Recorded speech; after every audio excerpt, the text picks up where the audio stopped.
Estamos agora, então, fechando os nossos olhos, para nos concentrar, abrindo nossos corações, abrindo nossas mentes, ao que vamos ver aqui hoje, nesta confraternização de conhecimentos, agradecendo a Deus por esta oportunidade de aqui estarmos aprendendo um pouco mais, compreendendo mais sobre a vida, sobre nós mesmos. Agradecemos ao plano espiritual desta casa, aos amigos que atuam sempre com muito amor, com muito carinho, para que possamos elevar nossos sentimentos, compreendendo a nós mesmos, buscando a compreensão de todos aqueles que estão à nossa volta. E nesse sentimento de gratidão, vamos pedir a Deus que nos acompanhe durante esta nossa exploração de hoje.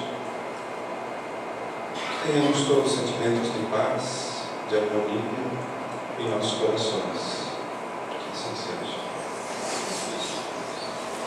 Então temos hoje o nosso amigo Marlon Rey, que é de Curitiba, que vai fazer hoje uma palestra sobre o seu livro, A Cultivo das Emoções. Boa tarde a todos, amigos. É um prazer estarmos aqui para refletir um pouco sobre a temática do cultivo das emoções. Esse livro nós lançamos em setembro do ano passado, mas é tão pertinho, né, porque foi em 2015, e aborda em especial a questão da raiva, da tristeza, do medo e da alegria. Mas como cada uma destas emoções é uma dimensão muito particular, que exige reflexões mais aprofundadas, o nosso objetivo hoje é apenas de trazer uma visão geral a respeito das emoções e da forma como nós nos relacionamos com cada uma delas, entendendo a necessidade e a importância desse tema para os dias atuais. Então, para começar, nós trouxemos uma citação de Joana de Ângeles. Para quem não conhece, Joana de Ângeles é um espírito que faz a relação entre a doutrina espírita e a psicologia, em especial a psicologia analítica de Carl Gustav Jung, e nessa relação ela acaba estudando muito sobre as emoções. E no livro Atitudes Renovadas, ela nos diz: são as emoções responsáveis pelos crimes hediondos quando transtornadas, assim como pelas grandes realizações da humanidade quando direcionadas para os objetivos dignificantes. Então aqui nós já percebemos a importância de lidar com as emoções na nossa vida, porque fazem parte tanto dos grandes desastres da humanidade, a depender do homem, quanto das grandes conquistas.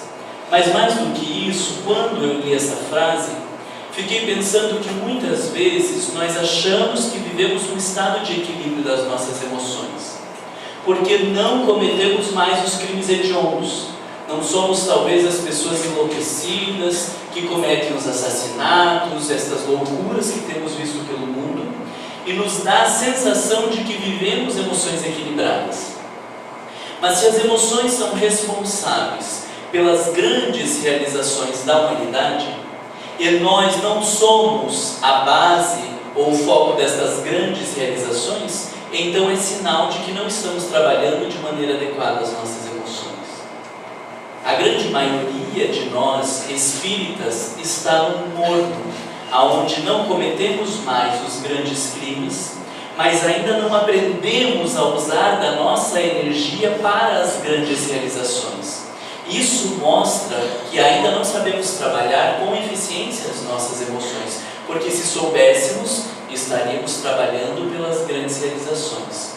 Nós já não cometemos os graves crimes, mas isso não é o suficiente. Se olharmos pela média do mundo, talvez nos dê uma sensação de que está bom, porque já não estamos naquele charco horroroso das pessoas ignorantes. Mas se olharmos na escala dos espíritos, criados, simples e ignorantes, com destino à perfeição, Allan Kardec separa os mundos entre 5. Os primeiros são os mundos primitivos e logo depois já vem nós. nos mundos de provas e expiações. Depois ainda vem os mundos de regeneração, os mundos felizes e os mundos celestes. Então, olhando pela média do nosso planeta, podemos ter a sensação de que estamos bem no processo evolutivo.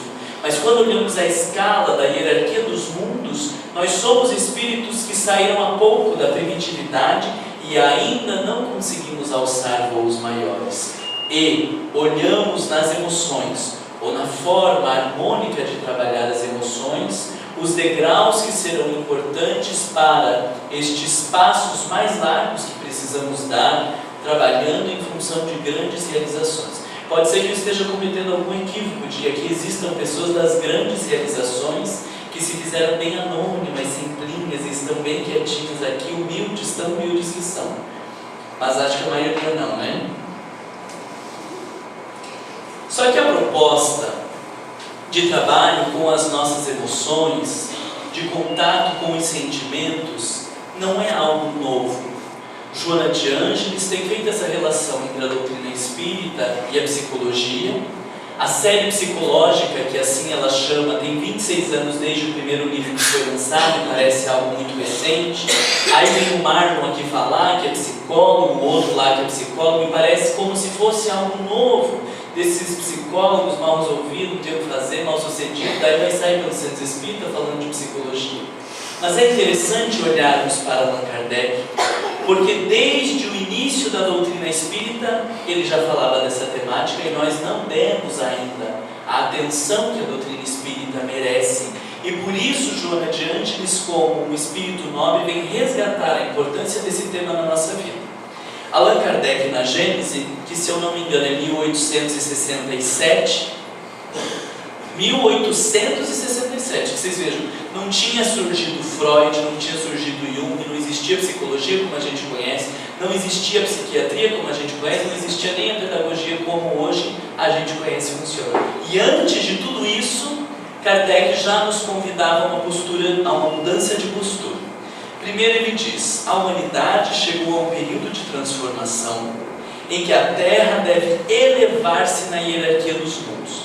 Então, quando eu falei para vocês que temos primeiro os mundos primitivos, depois os mundos de provas e expiações, que é onde nós estamos, os mundos de regeneração, os mundos felizes e mundos celestes, ele está falando que nós estamos nesta passagem de mundos de provas e expiações para mundo de regeneração.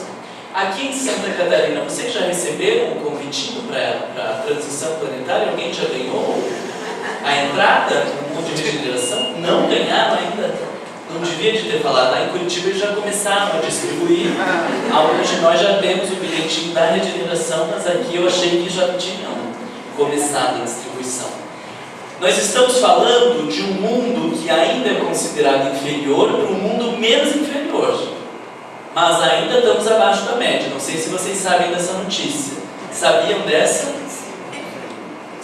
Aqui existe o predomínio, aqui predomina a ignorância, não tem nem discernimento entre bem e mal. Nos mundos de provação e expiação, que é o que nos caracteriza, o mal predomina. Mas o que caracteriza um mundo são os espíritos que nele habitam. Então, se nos mundos de provas e expiações o mal predomina, é porque os seres humanos que habitam os mundos de provas e expiações, neles o mal predomina. Vocês conseguem olhar para mim aqui bonitinho, perfumado, que vim do Paraná, viajei para fazer palestra, e estou aqui fazendo uma exposição doutrinária, no sábado à tarde, numa praia maravilhosa, que eu queria estar lá na praia. Vocês conseguem ver o mal predominando em mim aqui? Eu também estou olhando para vocês, todos bonitinhos, sorrindo, perfumadinhos, sendo espírito, e não estou vendo o mal predominar em vocês. O que será que aconteceu? Deus errou de ter posto a gente aqui, porque acabou a turma dos felizes lá, fechou a turma, eles mandaram a gente para cá. Ou somos espíritos missionários que viemos para salvar a humanidade e Deus nos pôs à terra. Tem muita gente que acha que veio para salvar marido, que veio para salvar a mulher, que veio para salvar os filhos, sendo espírita. Levanta a mão quem acha que veio para salvar só para gerar constrangimento. Brincadeira. Não venha para salvar ninguém, porque nem a gente está salvo ainda. Como que vai querer salvar alguém, né? Não sabendo nadar e jogando para salvar o outro, morrem os dois afogados. Então eles dizem que o mal predomina e nós ainda não conseguimos enxergar este mal dentro de nós. E qual é o caminho mais fácil por onde esse mal vai se manifestar? Através das nossas emoções. Conseguem entender como é importante olharmos para isso? Não que ele vá deixar de existir, porque nos mundos de regeneração, a gente acha que passando para a regeneração, processo de transição planetária, a gente vai para a glória. Não vai. Porque a definição de Allan Kardec, no Evangelho segundo o Espiritismo, sobre a escala dos mundos, é que nos mundos de regeneração, o mal ainda não perdeu completamente o seu reinado. Qualquer um que entenda um pouco de interpretação vai entender que o mal ainda reina, mas não atua tão desgovernadamente como na Terra. Então o mal ainda predominará dentro de nós nos mundos de regeneração, e o mal só vai deixar de predominar nos mundos felizes, onde predomina o bem, mas só vai deixar de existir nos mundos celestes, aonde a totalidade é do bem. Então nós estamos no mundo inferior, indo para um pouco menos inferior, mas que o mal ainda predomina. Ainda somos tomados muitas vezes pelas emoções primitivas, ainda somos tomados por este mundo ignorante dentro de nós, não vivemos o tempo inteiro neles. A gente faz oração, a gente trabalha, a gente dá conta das nossas responsabilidades, mas quando estas questões do mal dentro de nós são postas à prova, nós mostramos daí a que viemos. Então é muito fácil se manter bem, bonito, adequado, indo ao centro espírita, quando a vida se mantém em um certo conforme. Mas será que no meio da tragédia, da agressividade, da possibilidade de corrupção, nós nos manteríamos tão bonitinhos como temos nos mostrado? É fácil nós olharmos para os políticos dizendo que é um bando de sem vergonha, porque isso, porque aquilo. Mas será que se nós estivéssemos lá, no mesmo lugar, do mesmo jeito, com as mesmas possibilidades, nós faríamos igual, melhor ou pior? E eu tenho medo, já vou falando antes para vocês, eu tenho medo daqueles que eu com certeza faria melhor, porque esses são os mais perdidos, tem tanta certeza, que não tem a menor noção do que existe dentro de si. Existem um monte de políticos que já deram os próprios depoimentos do bem espírita, dizendo que foram para a política para fazer diferente, porque acreditavam no mundo melhor e lá no meio se perderam na corrupção. Tendo o idealismo da doutrina espírita, quanto mais a gente nem tanto idealismo ainda tem. Então, nós olhamos que quando somos postos à prova, eu não mataria ninguém. Mas será que vendo a minha filha ser estuprada e tendo uma arma na mão, eu conseguiria me manter em equilíbrio e orar por esta alma para que ele fosse ao caminho do bem e não atirava na cabeça de um homem desse vendo estuprar a minha filha na minha frente? Eu não roubaria, eu não mataria, eu não faria um monte de coisas. E nós temos a sensação de que já somos espíritos evoluídos. Mas o que a teoria das emoções vem nos mostrar é que vivemos um estado de aparente homeostase, de harmonia, de equilíbrio, porque a maioria de nós não é posto à prova.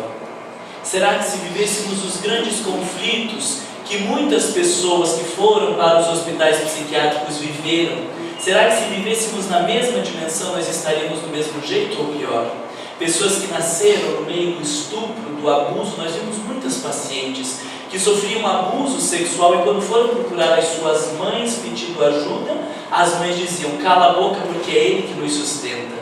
Será que perdendo referência de pai, de mãe, de qualquer tipo de cuidado, nós hoje estaríamos num centro espírita, perfumadinhos, olhando para uma exposição e depois sair daqui e ter com a nossa família?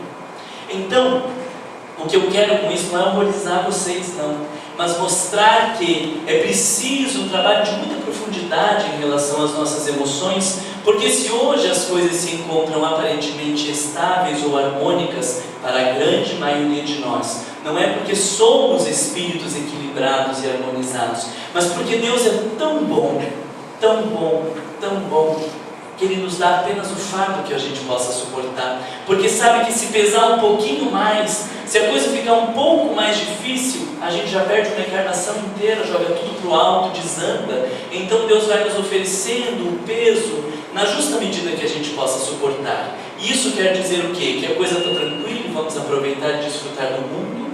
Ou que dentro dessa bondade divina, nós vamos aproveitar deste período para estudar um pouco mais, para meditar um pouco mais, para refletir sobre as questões da alma e assim irmos sedimentando algumas virtudes dentro de nós para o grande processo de transição planetária. O que vocês acham da primeira opção? Férias, passeio e divertimento? Ou da segunda opção de preparação para dias futuros que virão? Porque se fosse a primeira, a gente fazia uma oração e encerraríamos por aqui a atividade. Olha só o que Kardec diz, lá na Gênese ainda. Já não é somente de desenvolver a inteligência o que os homens necessitam, mas de elevar os sentimentos. Porque nós sabemos muitas coisas. Nós olhamos para a vida das pessoas e sabemos dizer o que elas deveriam fazer, como deveriam fazer, o que precisa, o que não precisa. Temos solução para o mundo inteiro. Sabemos muito sobre doutrina espírita, alguns sabem até citar as questões do Livro dos Espíritos, o que está lá no Evangelho, e isso Kardec já tinha identificado, que desenvolvemos com facilidade a inteligência, mas precisamos aprender a trabalhar os sentimentos, até porque existem pessoas que são muito inteligentes, mas também muito más, a ponto de conseguirmos usar da inteligência para fazer com que as pessoas se sintam menores, inferiores, para dominá-las, para satisfazer a nossa arrogância, o nosso orgulho. Vocês conhecem pessoas assim? Aí todo mundo faz assim que conhece. Alguém é assim? Faça essa pergunta então, a gente faz assim também. Porque conhecer a gente sempre conhece. Fulano devia estar aqui nessa palestra, né? Você vai pensando assim para ver onde você chega. Então Allan Kardec nos faz um convite para elevarmos os nossos sentimentos. E aí o que a gente faz? Estou sentindo raiva, sou tomado por esta raiva, a vontade de pular no pescoço do outro. Aí a gente aprende no centro espírita que precisa orar. Então eu quero pular no pescoço do outro e digo, mas vá com Deus, meu irmão, e que Jesus te abençoe. Adianta fazer isso? Faça assim com a cabeça. Você está morrendo de raiva da pessoa. Esses tempos veio uma mulher e disse, Marco, eu estou com muita raiva de uma pessoa, eu fico visualizando ela envolvida em luz, e muita luz, e muita luz. Eu disse, por que ela é envolvida em luz? Se quem está aí com raiva é você. Mas ela está lá vendo luz na pessoa, abençoando a pessoa, mas é você que está perdida, desequilibrada, né? Então nós achamos que vai ficar visualizando luz, a luz violeta que entra por onde, sai por não sei o que, faz não sei o que, não sei o que. E isso é elevar os sentimentos? Então o que a gente faz com a raiva? Eu sei que a raiva vocês estão com um pouco de dificuldade, porque o espírita não tem raiva, né? Nós pensamos nas pessoas lá fora que tem raiva, que tem inveja, esses problemas do mundo aí, dessa gente toda. O que faz com a raiva? Aí a gente não tem raiva, mas tem problema de refluxo, gastrite, esofagite, úlcera, e não tem raiva, porque engoliu tudo, enfiou goela abaixo e aí explode o intestino. Aí esses tempos ouvi uma senhora dizer, mas no fim eu estou feliz com esse câncer do intestino, porque ele está expurgando o mal que eu devo ter feito em outras encarnações. Eu falei, não está não, é dessa encarnação agora que não soube digerir as emoções. Você nem começou a trabalhar a encarnação passada, você está só nessa porque já agravou. Veja que coisa horrorosa. Porque a gente não sabe como lidar com as nossas emoções. Também não sabemos lidar com a tristeza. A gente vai passando por cima, fingindo, camuflando, tentando esquecer, anular, e em dias futuros caímos no processo depressivo, precisando de ajuda especializada porque não conseguimos lidar com as nossas emoções. O que faz com a inveja? Quando você sente inveja, alguém que sente inveja, você tem espírita tem inveja, ou tem inveja branca, ou a última que eu ouvi, que é a inveja espírita. Eu tinha terminado uma palestra, estava bem animado na palestra, a mulher veio e falou, Marco, eu fiquei com uma inveja da sua oratória. Aí ela viu que eu me assustei, disse, mas uma inveja espírita? Você não se preocupa, uma inveja boa, né? O que dá para transformar inveja em inveja espírita e daí está tudo resolvido? O que você faz com o teu orgulho na hora que sente o orgulho, na hora que sobe a arrogância, o egoísmo? Resolve o egoísmo fazendo caridade? Não resolve, porque a gente se obriga a fazer a caridade e faz uma caridade egoísta, obrigando as pessoas a reconhecerem, diminuindo as pessoas quando nós damos, mostrando quem que é o melhor e quem que é o pior, quem que precisa de quem. Então, no final das contas, nós precisamos aprender a elevar os sentimentos, porque são eles que vão nos conduzir ao alto ou ao baixo. São eles que vão nos elevar na hierarquia dos mundos ou nos manter apegados aos mundos inferiores, como hoje nós estamos. Mas a proposta que Kardec fez lá em 1857, 1860 e tantos, já era anunciando os cuidados que precisávamos ter conosco. E depois disso, muito se desenvolveu em termos da psicologia, da medicina, da psiquiatria, da pedagogia, para que hoje tivéssemos recursos para conseguir entender aquilo que ele havia nos proposto há tanto tempo.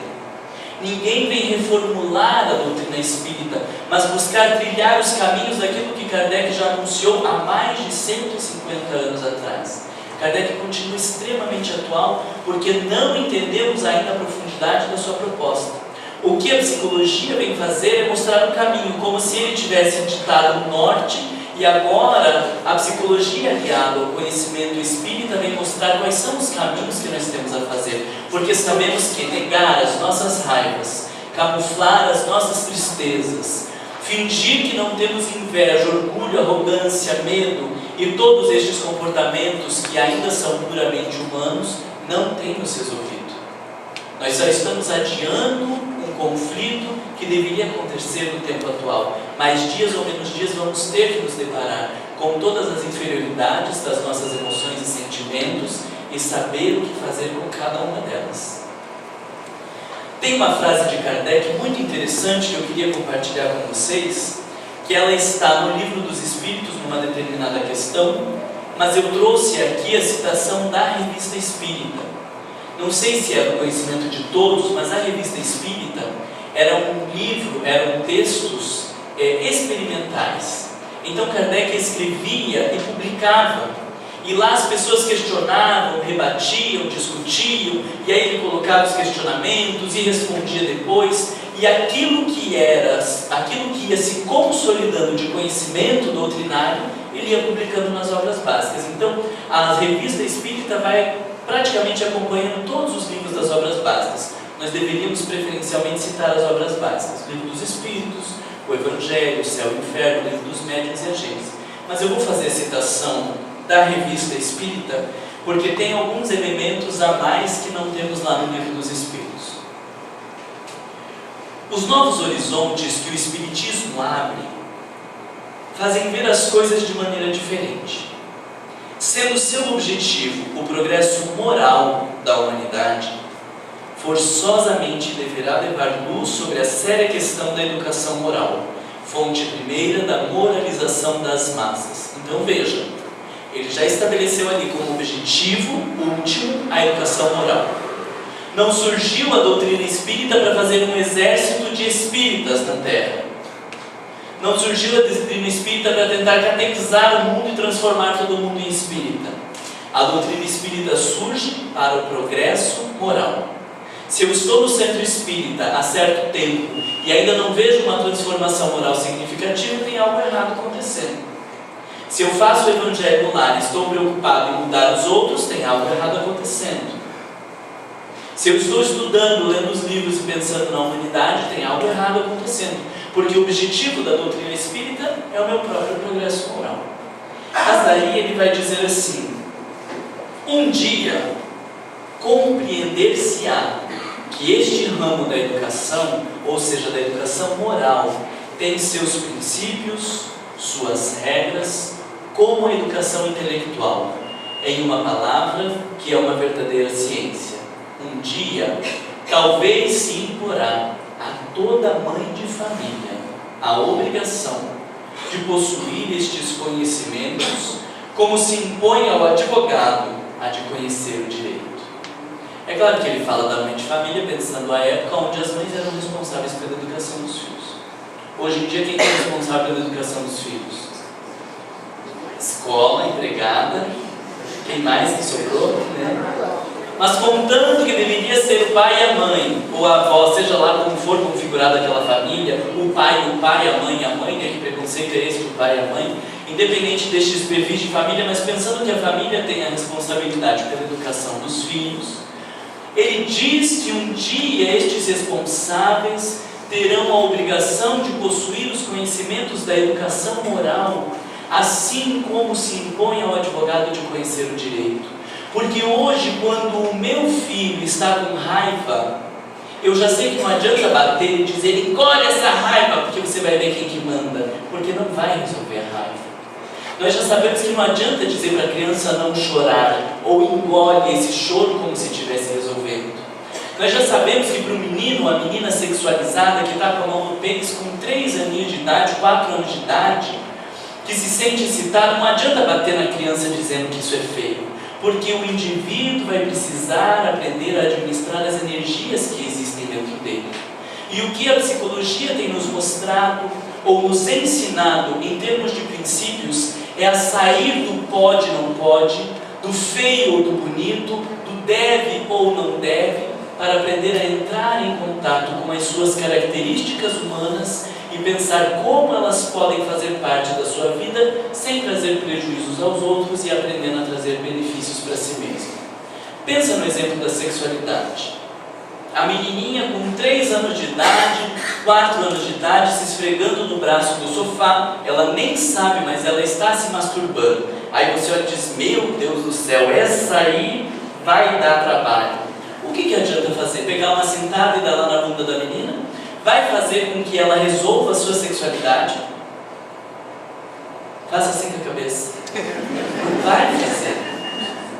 Mas o que a gente faz? Adianta xingar, humilhar, dizer que é uma vagabunda, que isso só vai dar trabalho, e daí ela vai se tornar uma mulher sabendo canalizar sua sexualidade de maneira verdadeira? Não. Para aquele filho que não se dobra, que você percebe a arrogância desde pequeno. Esses dias uma mulher me falou, 4 anos de idade, um menino, e ela disse, você está de castigo, e vai para o canto do castigo, e você vai ficar lá pensando. Aí ele disse, me obrigar a ficar lá no canto do castigo, você pode, mas o que eu vou pensar, você não pode me obrigar. 4 anos de idade. O que se faz com uma alma dessa? Você vai dar um tapa numa criança dessa, e aí ele vai se dobrar, e aí ele vai aceitar a sua ordem, aí ele vai se enquadrar na hierarquia dos mundos, se tornar um espírito puro porque você agrediu ele? Não vai. Então a psicologia já tem nos mostrado que através da imposição, através da negação, do não pode, do não dá certo, isso não funciona. Nós já tivemos na história da religião um número enorme de pessoas que procurou as instituições, os internatos, os seminários, os conventos, tentando lidar com seus conflitos sexuais. E o que aconteceu? Nós tivemos toda a história da sexualidade dentro da igreja, de padres relacionando-se com padres, de números absurdos de AIDS, de pedofilia, um número enorme de freiras de abortos, e uma história horrorosa de abortos que aconteciam dentro das igrejas, dos porões das igrejas, porque descobrimos que tentar conter estas energias, eu estou dando o exemplo da sexualidade, mas entra aqui a agressividade, o orgulho, a inveja, a mágoa, o ressentimento, a vaidade, todas estas características humanas. Nós já sabemos que simplesmente tentar se impor a ela dizendo não pode, não está dando certo. E ao mesmo tempo que nós sabemos que dizer não dá certo, nós ainda não sabemos o que fazer com essas coisas. Que momento conflitado que a gente vive, né? E eu estou sentindo na aura vindo de vocês aí uma coisa de que vocês estão com uma esperança de que nos próximos 20 minutos eu vou dizer o que a gente vai fazer com essas coisas. Mas já vou dizendo que não vai acontecer.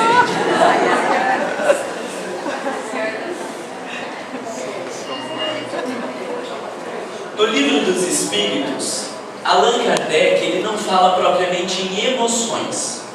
Vocês vão ver apenas, acho que uma citação no Livro dos Espíritos, ou nenhuma no Livro dos Espíritos, e uma no Evangelho, que usa o termo emoção, mas fora do contexto que nós conhecemos hoje da psicologia. Mas Allan Kardec usa um termo muito interessante. Ele fala paixões. E são muito poucas questões, muito poucas está horroroso, né? São poucas questões no Livro dos Espíritos que se referem às paixões, mas daqui já nos oferecem elementos importantes para lidarmos com as nossas características. Olha o que ele diz. O abuso que delas se faz é que causa o mal. Pense na sexualidade. É certo ou errado a sexualidade? Não é nem certo nem errado, porque é uma energia.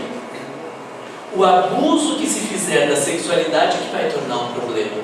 Mas se você souber viver de maneira harmônica, e sabe-se lá o que cada um de vocês entende por maneira harmônica, ela pode ser algo bom. A agressividade é certo ou errado? Não dá para qualificar. Porque em alguns momentos a gente precisa se impor às pessoas dizendo: para, chega, agora não.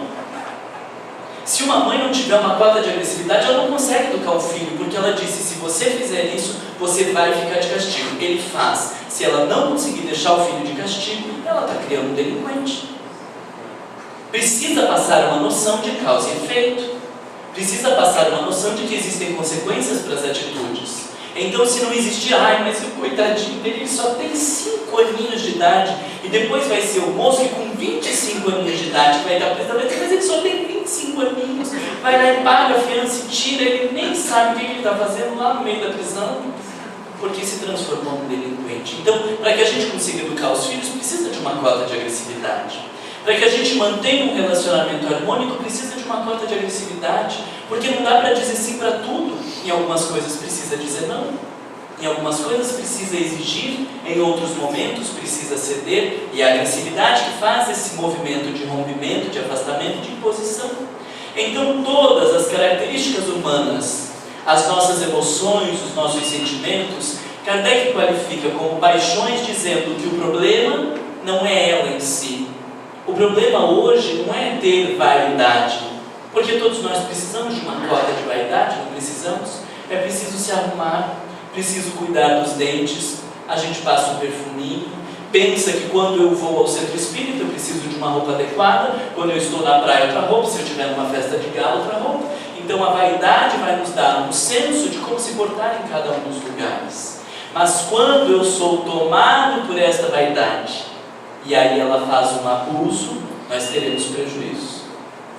O orgulho, de alguma maneira, nos faz melhorarmos as nossas tarefas. Por orgulho a gente melhora a letra para ficar mais bonito, por orgulho a gente estuda mais para fazer uma palestra melhor, por orgulho a gente se dedica mais à nossa profissão para fazer coisas melhores.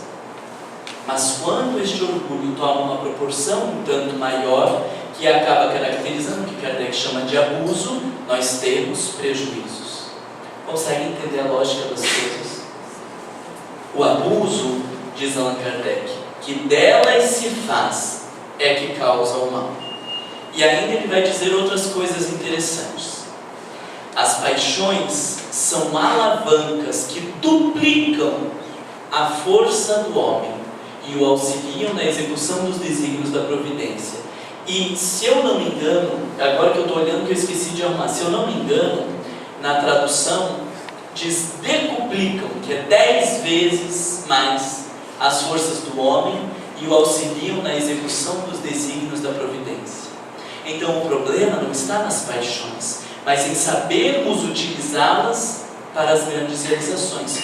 A força que Chico Xavier teve é a mesma força que a gente tem, que é o mesmo corpo, composto do mesmo material.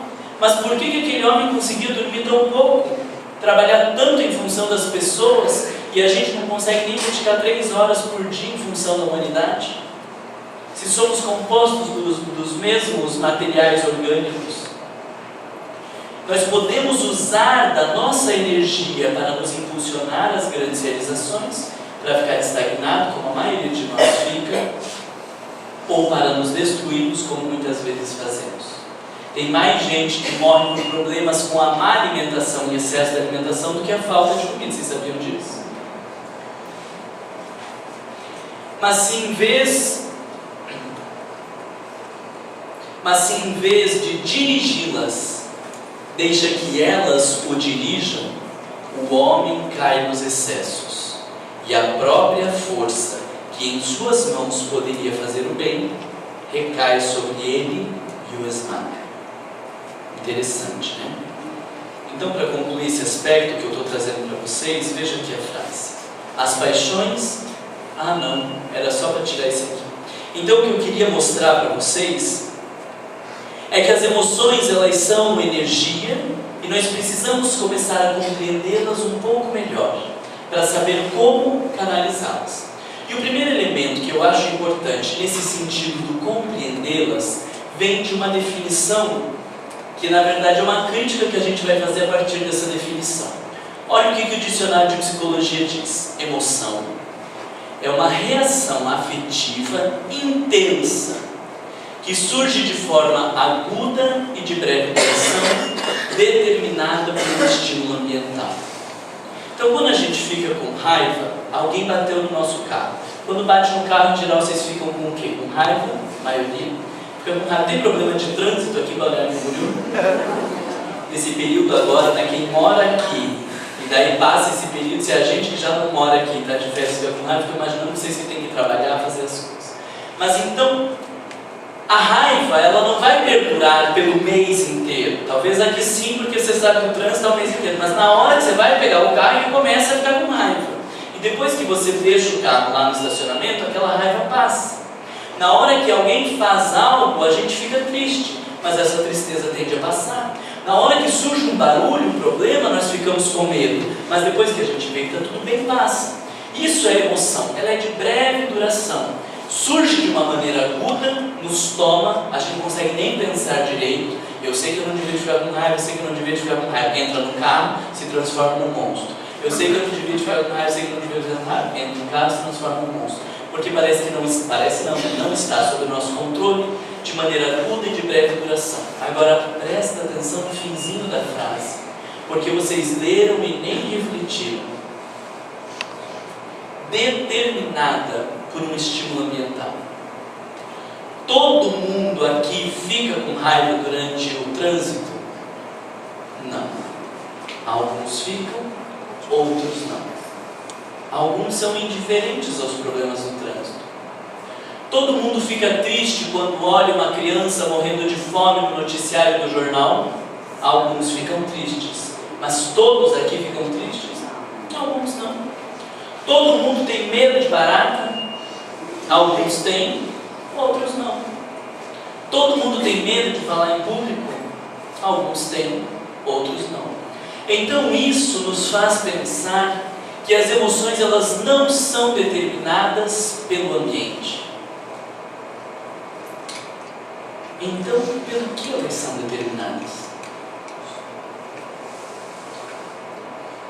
Eu não posso mais dizer fulana me deixa com raiva. Porque senão todo mundo, quando a fulana age assim, teria que ficar com raiva. E não é isso que acontece. Então não é fulana quem me deixa com raiva. Sou eu que fico com raiva quando fulana age assim. Mas posso aprender a não me enraivecer quando ela age assim. Ou posso ficar com raiva em outros momentos, ou aprender a não ficar com raiva. Mas quando eu digo da fulana, eu estou pondo a responsabilidade das minhas emoções, aonde? No outro lá fora. Marlon, mas com um trânsito desse não há quem não me esbraveje. Ah, sim. Há quem não me esbraveje. Então isso mostra que você está descompensado. Mas todo mundo fica enlouquecido quando passa uma situação dessa. Então todo mundo está desequilibrado. Mas isso não quer dizer que o problema está lá fora. Hoje em dia, falando da política, as pessoas dizem, mas não há quem não fique revoltado de ver a política do jeito que está. Há quem fique sim. Principalmente aqueles que já sabem que a corrupção está dentro deles. Quando olha e fala, meu Deus, é o ser humano mesmo. Porque é bem provável se eu estivesse lá, eu estava fazendo igual, você revolta. Os que são acomodados também não se revoltam, não estão nem aí porque está acontecendo lá fora. Então, quando nós fazemos isso de dizer que lá fora, que todo mundo, que as pessoas, nós estamos tentando nos desresponsabilizar pela nossa vida emocional. E esse é o primeiro e o mais importante aspecto para lidarmos com as nossas emoções. Eu sou o responsável pelas minhas emoções. Eu fico com raiva ou não fico com raiva. Eu me entristeço ou não, fico com medo ou não. Mas não o outro. Isso fica claro para vocês? Eu preciso que você faça assim ou que faça assim, porque se não fica claro eu vou ter que explicar de outra maneira até que fique claro para todo mundo. Você promete que você nunca mais vai falar que fulano te deixou com raiva? Faça uma promessa aqui na frente de todo mundo. Então trouxe um esqueminha para ver se ajuda vocês a guardarem essa lógica. Pense nas experiências da vida. Pense em experiências difíceis que você passou, em situações constrangedoras, problemas, coisas boas. Nós passamos por experiências da vida e a partir disso podemos desenvolver revolta, podemos desenvolver desespero, podemos desencadear estados de cólera, podemos desenvolver a sensação de infelicidade ou até de descrença. Eu passei por um problema, fui roubado, e aí eu digo, é por isso que não tem que pagar imposto, porque esse povo investe na segurança, porque agora eu vou virar um corrupto também, porque já que eu vou se ferrar, me transformei em revoltado por ter sido assaltado. Tem pessoas que vão se desesperar a partir de alguns problemas que a vida oferece. Outras pessoas vão se encolerizar, e eu tenho visto a gente se encolerizando por coisas cada vez menores. Por causa de 3 segundos que o sinaleiro abriu, se você contar, dá 3 segundos, nem 3 segundos, dá 2 segundos, o outro já está buzinando, Ana, não temos dinheiro por 2 segundos. Como que vai terminar teu dia se começa dessa forma? Se enraivecendo por coisas tão pequenas, aí tem um lixo jogado, oh pai, guarda aqui. Gente do céu, colhe um lixo, que ela está certo que não era a melhor atitude, que estava errado o que a pessoa fez, mas presta atenção no que vai acontecendo com você ao longo do dia, se vai se permitindo esse tipo de coisas. Nós podemos desenvolver os quadros de cólera. Tem pessoas que não externam, eu não grito, eu não esbravejo, mas daí implode. E toda essa raiva voltada contra o próprio ego desenvolve quadros de depressão, adentra a postura de infelicidade, achando sempre as coisas piores do mundo, parece que está com um óculos preto na vista, que não consegue mais enxergar motivos de alegria, de benefício, de satisfação em nada, ou situações de descrença. É por isso que eu nunca acreditei em Deus mesmo. A gente reza, eu vou no centro espírita, faço o que faço, recebo o passe, e olha o que Deus me oferece em troca. Não, meu bem, você não está vindo para o centro espírita para ganhar nada. Você está vindo para o centro espírita para ver se ajuda a lidar com o que já está de ruim, para ver se você não se compromete mais, né? Porque a gente acha que está no 0 a 0. Aí tudo que eu fizer de bom agora vai subindo na cota e Deus vai me repor. Você não começou a vida no 0 a 0. A gente começa a vida no negativo, porque somos espíritos comprometidos do passado. Então o máximo de bem que você fizer nessa ainda não vai ter recompensa nenhuma, porque a gente não está oferecendo nada de bem do mundo. Nós estamos tentando lidar com um passado milenar de equívocos e de comprometimento moral que nós temos. O que a gente fez há 500 anos atrás? Vocês têm noção? Há 1000 anos atrás, gente, pensa que 1000 anos talvez dá o quê? 10 encarnações? Nós tivemos centenas, milhares de encarnações. Pense em tudo que a gente já fez. Agora vem nessa encarnação, vem no centro espírita 3 vezes por semana, achando que é muito 3 vezes por semana, e ainda que Deus beneficie.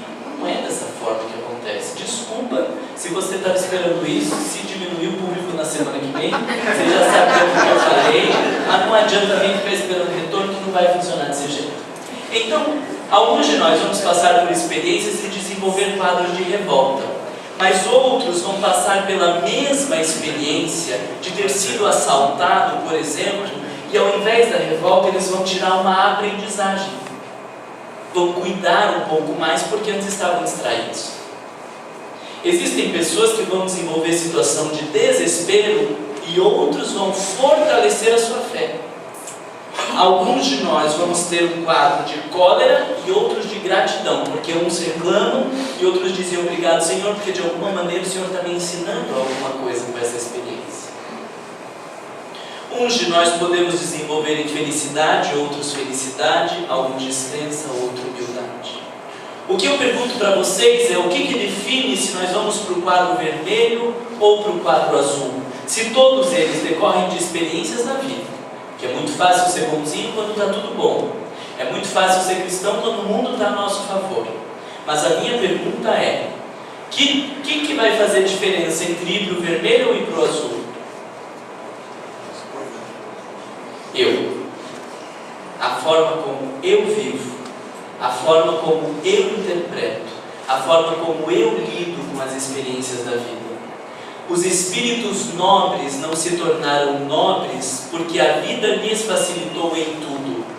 As pessoas boas não são boas porque não tiveram problemas.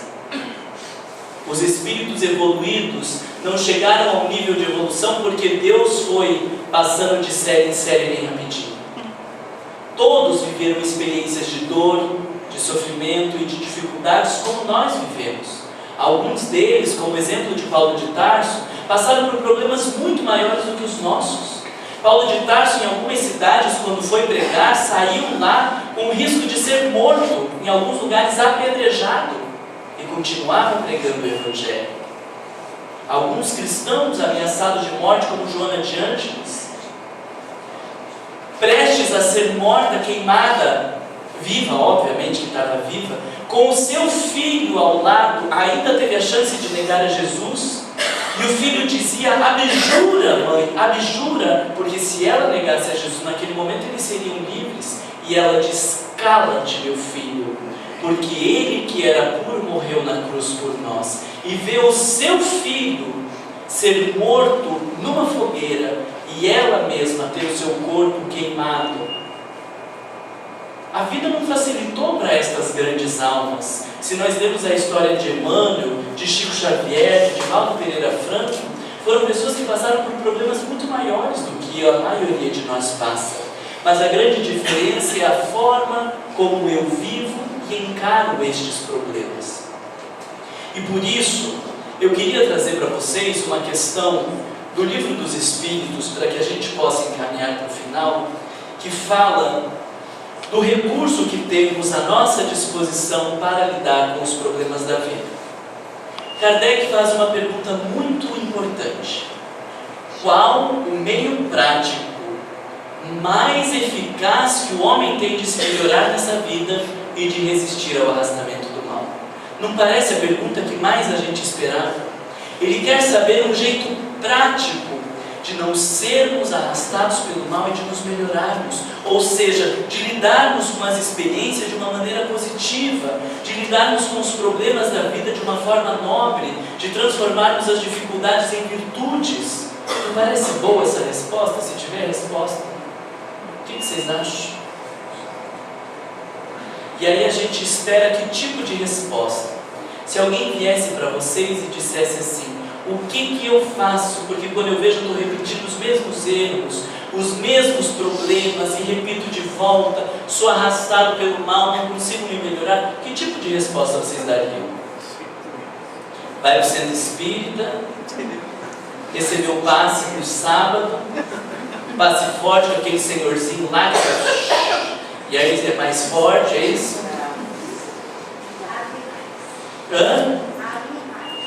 Animar-se. Se amar. Conhecer-se. Ai. Olha a resposta que Kardec dá. Um sábio da antiguidade vos disse: conhece-te a ti mesmo.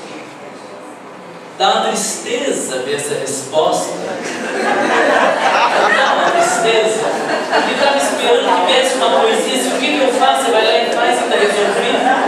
Aí vem com essa de conhece-te a ti mesmo. É por isso que a gente não está conseguindo.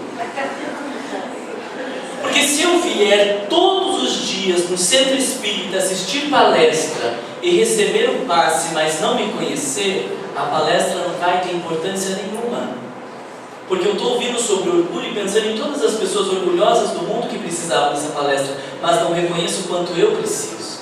Eu posso ler o Evangelho de cabo a rabo, como se diz, mas se eu leio todo sem saber de quais são as minhas necessidades morais, ele não tem valor nenhum.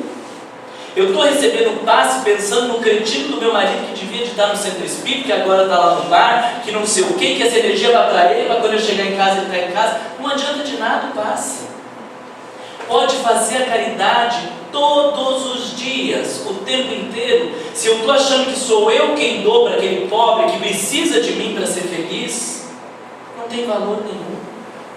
Eu não estou dizendo que o centro espírita não tenha utilidade, mas todos os recursos terapêuticos que o centro espírita oferece, se o indivíduo não se conhecer, não conhecer as suas fragilidades morais, as suas deficiências, os seus vícios, nenhum valor isso tudo terá.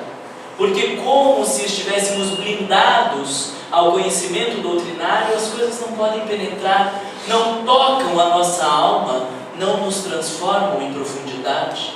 A gente está fazendo evangelho no lar, aí abre sobre a inveja. Aí lê, a família linda, reunida, todo mundo aqui faz evangelho no lar? Devia de fazer, vamos separar, por quem não faz evangelho no lar, quem não está lá? A gente dá uma olhada, todo mundo deveria de fazer evangelho no lar. Se uma vez por semana é bom, 2 vezes por semana é o dobro de bom, 3 vezes por semana é o triplo de bom, e se fizesse todos os dias, seria muito melhor. Que a gente combinou, né? Parece uma vez por semana e faz evangelho lá uma vez por semana. Deveria fazer todos os dias, se é uma coisa boa. Mas estamos lá lendo o evangelho, fazendo evangelho lá, lendo sobre a inveja. Aí termina de ler e vamos fazer um comentário. Mas a tua mãe, eu vi a tua mãe escrita aqui nesse livro. A minha, olha pra tua que falou não sei o quê, que não sei o quê. Quantas pessoas vocês viram, considerando que a gente já não faz, que conseguiram ler um texto no Evangelho lá, o orgulho. Aí lê o texto e diz, bom gente, pensando esse texto aqui do Evangelho, eu queria compartilhar com vocês que eu identifiquei que eu sou orgulhoso em tal, em tal e em tal situação. E aí a mulher olha e diz, nossa, você falou isso e eu não tinha nem pensado, mas isso me fez entender também que nessa situação eu também sou orgulhosa. E o filho possa já desde o início, reconhecendo o seu orgulho, trabalhando os seus sentimentos, e que todos os dias que a família se reunir, ali a gente possa ter um apoio uns nos outros, sem julgamento, sem condenação, falando das coisas que vão na nossa alma, mas só vai conseguir fazer isso o indivíduo que se conhecer. No evangelho no lar, eu acho que a minha mãe nem quer mais fazer evangelho no lar comigo, porque eu faço evangelho na minha casa e uma vez por semana a gente faz, a família toda junto. E esses últimos tempos ela está dizendo, a gente vai fazer de manhã e eu estou entendendo que ela nem está fazendo muita questão. Mas na última vez que a gente fez evangelho no lar, e a minha mãe tem uma dificuldade de olhar para ela e adora falar do meu pai. Daí eu disse, mamãe, presta atenção, fala de você. Tá bom, eu vou falar. A gente estava vindo do mercado, e daí de repente o teu pai, eu falei, fala de você, só de você, não é de mim. O que eu quero falar é, olha o que o teu pai me fez. Eu disse, meu Deus, mas que dificuldade. Fala de você, não, mas eu quero falar que ele me fez isso e eu não fiquei com raiva dele. Ah, então você está querendo dizer que ele não presta, você é uma alma evoluída que mas não é isso que quer falar de mim? Não, não é isso que quer falar de você. Fala da tua raiva. Eu acho que eu não tenho raiva. Eu desisto do evangelho. Nesse sentido, não dá para desistir, fala brincando. Mas vocês entendem o que eu estou falando? Do quanto que é difícil você conseguir se enxergar a partir do texto do evangelho se não se conhecer. Porque sempre nós vamos falar do mundo, das pessoas, das coisas que estão acontecendo lá fora, enquanto não reconhecermos as nossas fragilidades morais, as nossas dificuldades, as nossas limitações.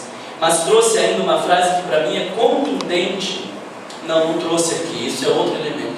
Mas os espíritos dizem a Kardec que o autoconhecimento é a chave para o progresso individual.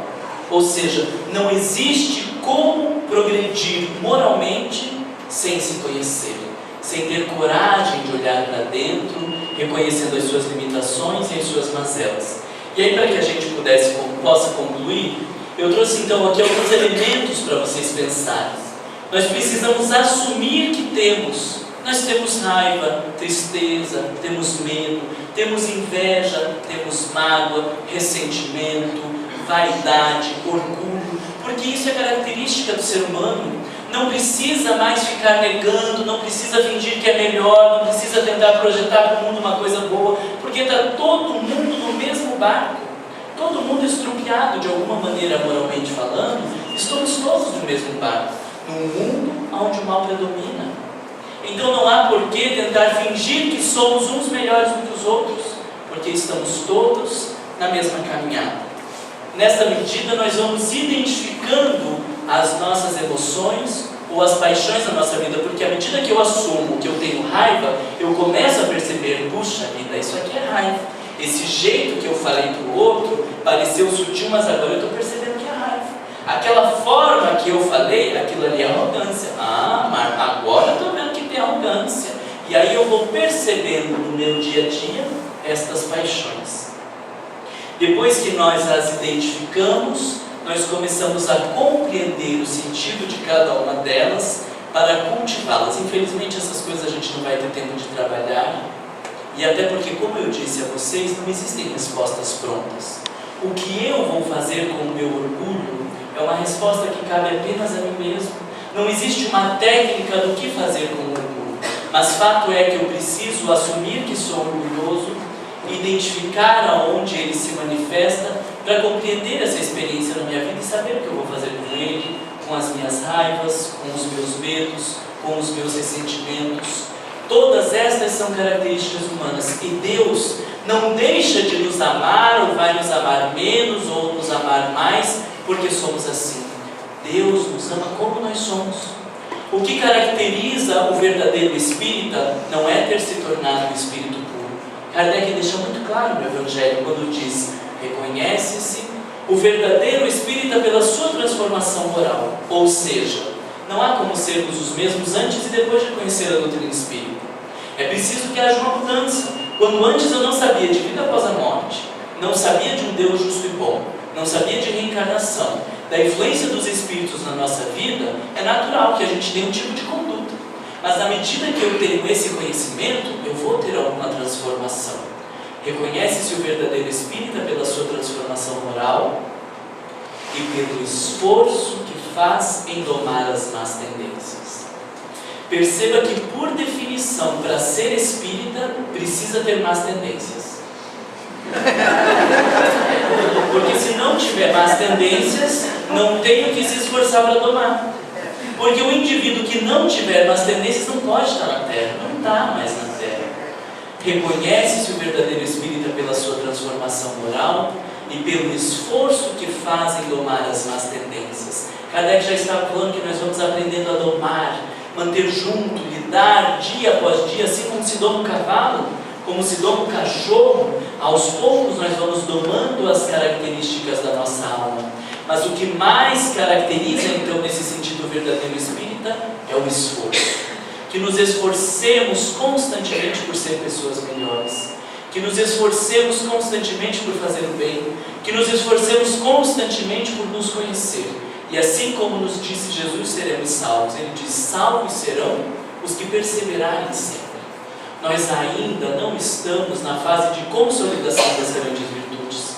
Não vamos terminar essa encarnação nos tornando santos, espíritos de luz, mas que nos esforcemos, que perseveremos, e este é o caminho que nos levará à salvação. Que trabalhemos juntos, de mãos dadas, por sermos pessoas melhores e por construirmos um mundo melhor. Pela atenção de vocês, nós agradecemos ao Marlon pelos esclarecimentos importantes para a nossa vida, que possamos sair daqui hoje pensando bastante em tudo aquilo que aprendemos aqui. Lembrando que essa palestra, Cultivo das Emoções, em função de um livro de autoria do próprio Marlon, e que está à venda uma parte da nossa